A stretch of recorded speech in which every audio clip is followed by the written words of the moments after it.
ನಿರೀಕ್ಷೆ ಇತ್ತು, ಆಗ ಬಂದಿದ್ವಿ. ಅಲ್ಲಿ ನಮ್ಮ ಯತಿಯಣ್ಣರು ಮತ್ತು ನಮ್ಮ ರಂಗಸ್ವಾಮಿಯವರು, ನಮ್ಮ ಪಕ್ಷದ ಮುಖಂಡರುಗಳು, ಎಲ್ಲ ಕಾರ್ಯಕರ್ತರು ಸರ್ಕಲಲ್ಲಿ ಇದ್ದೀನಿ.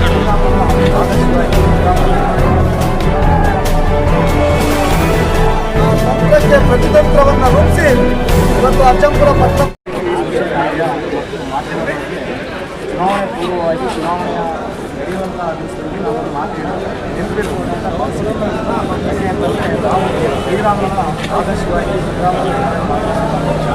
ಹಾಗೆ ಉಪಯೋಗಿಸಿ ಒಂದು ವಾರದಲ್ಲಿ ನಾವು ವಿಜಯನ ಸಾಹಸದಲ್ಲಿ ಹಿಂದುಳಿದಿದ್ದೇವೆ. ಮುಂದಿನ ಚುನಾವಣೆಗಳಲ್ಲಿ ನಾವು ಯಾವ ರೀತಿ ಮಾಡಬೇಕು ಅನ್ನೋದನ್ನು ಆ ಚಾಣಾಕ್ಷತನವನ್ನು ತೋರಿಸ್ತೀವಿ. ಒಟ್ಟು ಮಾತ್ರ ಯಾವತ್ತೂ ಉಳಿಸ್ಕೊಂಡು ಭಾಜಪ ಪಕ್ಷ ಅಂತಂದರೆ ಅಷ್ಟೇ. ಬಿ ಜೆ ಪಿ ಅಂತಂದರೆ ಅಭಿವೃದ್ಧಿ ಕಡೆ ನಮ್ಮ ಸನ್ಮಾನ್ಯ ಈ ದೇಶದ ಪ್ರಧಾನಿಗಳು ಹಾಗೂ ನಮ್ಮ ರಾಜ್ಯದ ನಾಯಕರಾದ ನಮ್ಮ ತಂದೆಯ ಸಮಾನವಾದ ಬಿ ಎಸ್ ಯಡಿಯೂರಪ್ಪನವರ ನಾಯಕತ್ವದಲ್ಲಿ ಈ ರಾಜ್ಯ ಮತ್ತು ದೇಶ ನಡೀತಾ ಇರೋದ್ರಿಂದ ನಾವು ಈ ಅಜ್ಜಂಪುರದಲ್ಲಿ ವಿಜಯ ಪತಾಕೆ ಹಾರಿಸೋದ್ರಲ್ಲಿ ಇದನ್ನು ನಾವು ಯಶಸ್ವಿಯಾಗಿ ಆಗಿದ್ದೀವಿ ಅಂತೇಳಿ ಭಾವಿಸಿ ನನಗೆ ಮಾತನ್ನು ಮುಗಿಸ್ತಾ ಇದ್ದೇನೆ. ಹಾಗೆ ನಮ್ಮ ರಾಜ್ಯ ಪ್ರಧಾನ ಈ ಚುನಾವಣೆ ಭಾರತೀಯ ಜನತಾ ಪಾರ್ಟಿಯ ಕಾರ್ಯಕರ್ತರ ಚುನಾವಣೆ. ಈ ಗೆಲುವು ಭಾರತೀಯ ಜನತಾ ಪಾರ್ಟಿಯ ಕಾರ್ಯಕರ್ತರು ಮತ್ತು ನಮ್ಮ ಮಾಜಿ ಶಾಸಕರು DCC ಬ್ಯಾಂಕಿನ ಅಧ್ಯಕ್ಷರಾಗಿರ್ತಕ್ಕಂಥ ಸುರೇಶ್ ಅಣ್ಣವರ ನೇತೃತ್ವದಲ್ಲಿ ಸಂಘಟಿತವಾಗಿರ್ತಕ್ಕಂಥ ಚುನಾವಣೆಯನ್ನು ಎಲ್ಲ ಕಾರ್ಯಕರ್ತರು ಒಗ್ಗಟ್ಟಿನಿಂದ, ಎಲ್ಲ ನಾಯಕರುಗಳು ಕೂಡ ಒಗ್ಗಟ್ಟಿನಿಂದ, ಅದು ನಮ್ಮ ಮಾಜಿ ಶಾಸಕರಾಗಿರ್ತಕ್ಕಂಥ SM ನಾಗರಾಜ್ ಇರ್ಬೋದು, ತುರುವಣ್ಣ ಇರ್ಬೋದು, ಆನಂದಣ್ಣ ಇರ್ಬೋದು, ಕಿರೀಟಿ ಕೃಷ್ಣಮೂರ್ತಿ ಅವರು ಇರ್ಬೋದು, ಆನಂದಪ್ಪ ಇರ್ಬೋದು, ಎಲ್ಲರೂ, ನಾನು ಒಬ್ಬರಿಬ್ಬರು ಹೆಸರಲ್ಲಿ ತಪ್ಪಾಗುತ್ತೆ, ಎಲ್ಲರೂ ಕೂಡ ಶ್ರೀ ಸೀನಣ್ಣರು ವಿಶೇಷವಾಗಿ ಎಲ್ಲರೂ ಕೂಡ ಸಂಘಟಿತವಾಗಿರ್ತಕ್ಕಂಥ ಹೋರಾಟ ಮಾಡಿದರು. ಜಿಲ್ಲಾ ಅಧ್ಯಕ್ಷರ ನೇತೃತ್ವದಲ್ಲಿ ನಮ್ಮ ಪ್ರಭಾರಿಗಳಾಗಿರ್ತಕ್ಕಂಥ ಮಹೇಶ್ ಅಣ್ಣವರು ಕೂಡ ಸಮಯವನ್ನು ಕೊಟ್ಟು ಈ ಚುನಾವಣೆಯನ್ನು ಮಾಡಿದ್ದಾರೆ. ಪ್ರತಾಪ್ ಅವರು ಎಲ್ಲರನ್ನೂ ಕೂಡ, ನಮ್ಮ ಮಂಡಲ ಅಧ್ಯಕ್ಷ ಪ್ರತಾಪ್ ಅವರು ಎಲ್ಲರನ್ನೂ ಸಂಘಟಿಸುವಲ್ಲಿ ಯಶಸ್ವಿಯಾಗಿದ್ದಾರೆ. ಆದರೆ 3 ಕ್ಷೇತ್ರದಲ್ಲಿ ಏನು ಚುನಾವಣೆಯಲ್ಲಿ ಸೋತಿದ್ದೀವಿ ಅದು ವಿಶೇಷವಾಗಿ ಸುರೇಶ್ ಅಣ್ಣರಿಗೆ ನೋವು ತಂದಿದೆ. 2ನೇ ವಾರ್ಡಲ್ಲಿ ನಾವು ಗೆಲ್ತೀವಿ ಅಂತಿತ್ತು, 3ನೇ ವಾರ್ಡಲ್ಲಿ ಗೆಲ್ತೀವಿ ಅಂತಿತ್ತು, 5ನೇ ವಾರ್ಡಲ್ಲಿ ಗೆಲ್ತೀವಿ ಅಂತಕ್ಕಂಥ ಆಶಾಭಾವನೆಯನ್ನು ಎಲ್ಲ ಸಮೀಕ್ಷೆಗಳು ಹೇಳಿದ್ರು. ಆದರೆ ಅವರನ್ನು ಕೈ ಬಿಡದೇ ಪಕ್ಷ ಅವರಿಗೆ ಮುಂದಿನ ದಿನಗಳಲ್ಲಿ ಏನು ಗೆದ್ದಿರ್ತಕ್ಕಂಥ ಸದಸ್ಯರಿಗೆ ನೆರವು ಕೊಡೋದು, ಅದೇ ರೀತಿ ಅವರು ಕೂಡ ಸಹಕಾರವನ್ನು ನೀಡ್ತಾರೆ. ಮತ್ತು ಏನು ಅಜ್ಜಂಪುರ ಪಟ್ಟಣದ ಜನ ನಿರೀಕ್ಷೆ ಇದೆ, ಆ ನಿರೀಕ್ಷೆ ಹುಸಿಯಾಗದ ರೀತಿಯಲ್ಲಿ ಸುರೇಶ್ ಅಣ್ಣವ್ರ ನೇತೃತ್ವದಲ್ಲಿ, ರಂಗಸ್ವಾಮಿ ಅವ್ರ ನೇತೃತ್ವದಲ್ಲಿ ಈ ಒಂದು ಪಟ್ಟಣವನ್ನು ಅಭಿವೃದ್ಧಿ ಮಾಡಲಿಕ್ಕೆ ಐತಿಹಾಸಿಕವಾಗಿರ್ತಕ್ಕಂಥ ಗೆಲುವು ಸಹಕಾರಿಯಾಗಲಿದೆ ಅಂತಕ್ಕಂಥದ್ದು ಹೇಳ್ತಾ ಅವಕಾಶ ಭಾರತ್ ಮಾತಾ ಕಿ ಜೈ.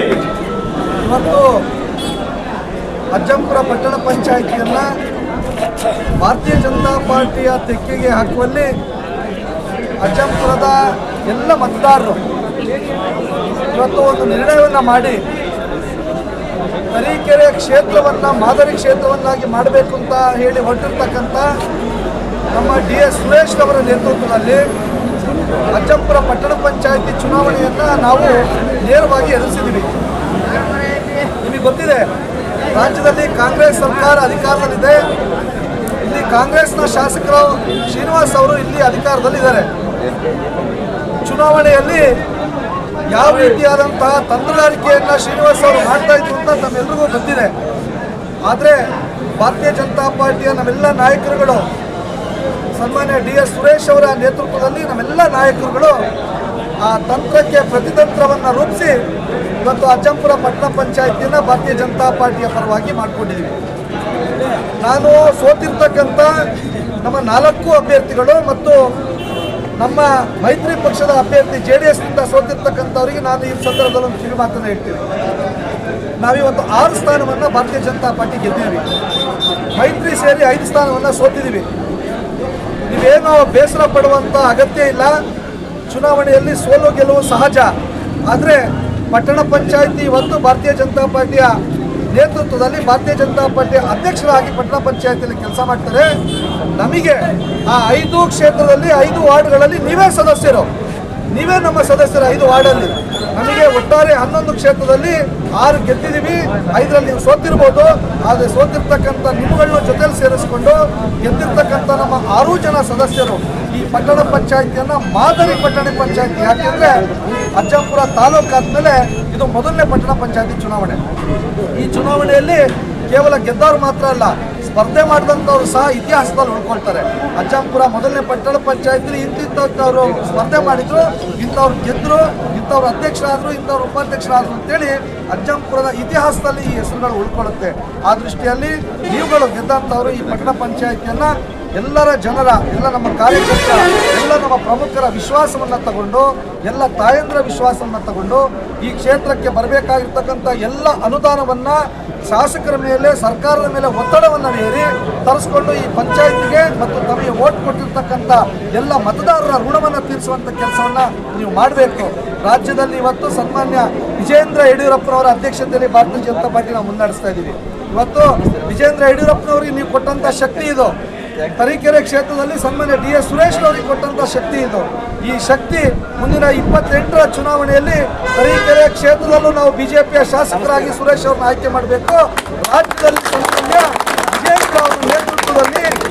ವಿಜೇಂದ್ರ ಅವರ ನೇತೃತ್ವದಲ್ಲಿ ಭಾರತೀಯ ಜನತಾ ಪಾರ್ಟಿ ಸರ್ಕಾರ ಅಧಿಕಾರಕ್ಕೆ ಬರುತ್ತೆ.